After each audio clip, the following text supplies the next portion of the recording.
Assalamualaikum warahmatullahi wabarakatuh. Perkenalkan, nama saya Indah Febrianti, jurusan Administrasi Publik angkatan 2020 Universitas Malik Saleh.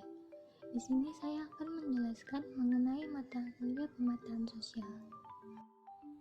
Nah, apa itu pemetaan sosial? Pemetaan sosial adalah satu metode visual yang menunjukkan lokasi relatif suatu komunitas atau kelompok yang dilakukan untuk menemukan dan mendalami kondisi sosial budaya masyarakat lokal. Kondisi sosial budaya yang dimaksud yaitu 1. Pada poin nilai-nilai. Nah, nilai-nilai apakah yang dianut oleh masyarakat secara dominan yang mampu menggerakkan masyarakat? 2. Pada poin karakteristik masyarakat, yaitu seperti apa karakter masyarakat khususnya dalam menyikapi intervensi sosial. 3. Pada poin kekuatan sosial, yaitu kekuatan-kekuatan sosial apakah yang mampu mendatangkan perubahan-perubahan sehingga masyarakat dapat berubah dari dalam diri mereka sendiri. 4. Pada poin pola informasi. Nah, seperti apakah pola informasi komunikasi yang terjadi di tengah masyarakat, baik penyebaran informasi maupun dalam kerangka pembelajaran. 5. Pada poin faktor lingkungan. Nah, faktor-faktor lingkungan apakah yang berpengaruh terhadap sikap dan perilaku masyarakat.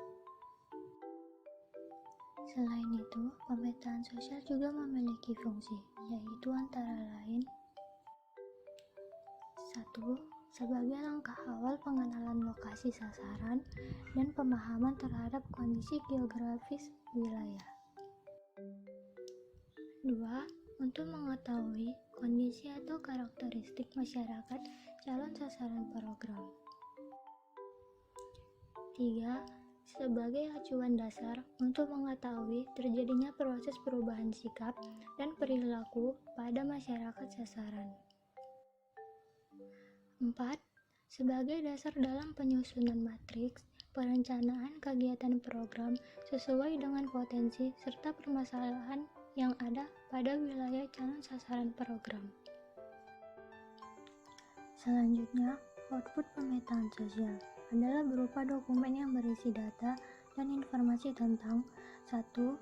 Data geografi, yaitu yang terdiri dari topografi, letak lokasi ditinjau dari aspek geografis, aksesibilitas ke lokasi, pengaruh lingkungan geografis terhadap kondisi sosial masyarakat. 2. Data demografi, yaitu yang terdiri dari jumlah penduduk, komposisi penduduk menurut usia, mata pencarian, dan lain-lain. 3. Data psikografi, yang terdiri dari nilai-nilai dan kepercayaan yang dianut, mitos, kebiasaan-kebiasaan masyarakat, adat istiadat, karakteristik masyarakat, pola hubungan sosial yang ada, motif yang menggerakkan tindakan masyarakat, pengalaman masyarakat, pandangan dan sikap perilaku terhadap intervensi dari luar, kekuatan sosial yang paling berpengaruh, dan lain-lain. 4. Pola komunikasi, seperti media yang dikenal dan digunakan, bahasa, kemampuan baca tulis, orang yang dipercaya, informasi yang biasa dicari, tempat memperoleh informasi, dan lain-lain. Selanjutnya, untuk dapat melakukan pemetaan sosial, ada 3 metode yang perlu diperhatikan dalam pemetaan sosial, yaitu 1. Data sekunder. Pengumpulan data sekunder diambil dari kelurahan atau kecamatan. 2. Data primer. Pengumpulan data primer dilakukan melalui wawancara berstruktur terhadap anggota masyarakat yang dianggap mengetahui informasi yang diperlukan, seperti lurah, pemimpin lembaga-lembaga lokal, pemuka masyarakat, atau pemuka agama.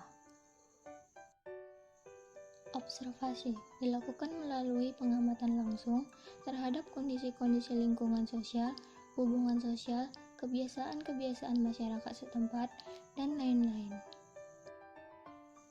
Diskusi, berinteraksi atau berdialog dengan kelompok-kelompok masyarakat. Selanjutnya, dari metode analisis data, yaitu satu, dengan menggunakan metode triangulasi, yakni dengan cara melakukan cek dan cross-check atas informasi yang diterima untuk melihat persamaan, keselarasan, dan juga perbedaan. 2. Rangkuman deskriptif. Dengan melihat persamaan, perbedaan pendapat, dan pandangan yang ada di masyarakat.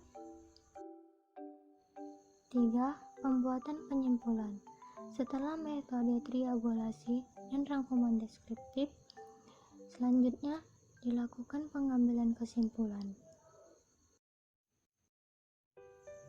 Selanjutnya, metode penyusunan laporan dilakukan dengan cara klarifikasi dan verifikasi data yang sudah terkumpul, penyusunan laporan, penyebaran dan pemanfaatan hasil pemetaan sosial. Nah, dari metode-metode tersebut, selanjutnya beralih pada langkah-langkah pelaksanaan sosial, yaitu 1.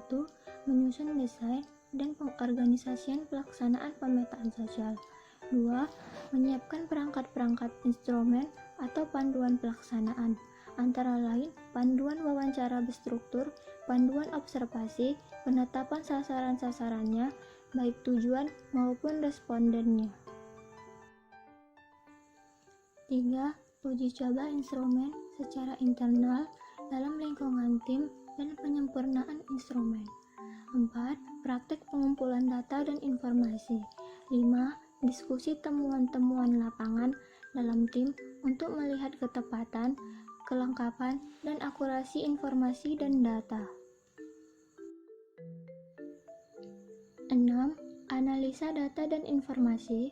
7. Penyimpulan-penyimpulan tentang keragaman sosial. 8. Penggunaan hasil pemetaan sosial, keragaman sosial untuk menentukan cara pendekatan, media yang digunakan, metode sosialisasi dan pelatihan, cara penggerakan masyarakat, cara penghimpunan masyarakat, dan teknik-teknik pemberdayaan. Dari langkah-langkah pelaksanaan tersebut, hasil pemetaan sosial digunakan untuk menentukan strategi sosial, yaitu mencakup 1. Menentukan input apa yang perlu dilakukan kepada masyarakat sasaran. 2. Menentukan metode yang tepat digunakan untuk penyampaian input kepada masyarakat dalam pendampingan, termasuk kegiatan-kegiatan sosialisasi dan fasilitasi. Sekian dari penjelasan saya. Lebih dan kurangnya saya mohon maaf. Terima kasih telah menonton. Wassalamualaikum warahmatullahi wabarakatuh.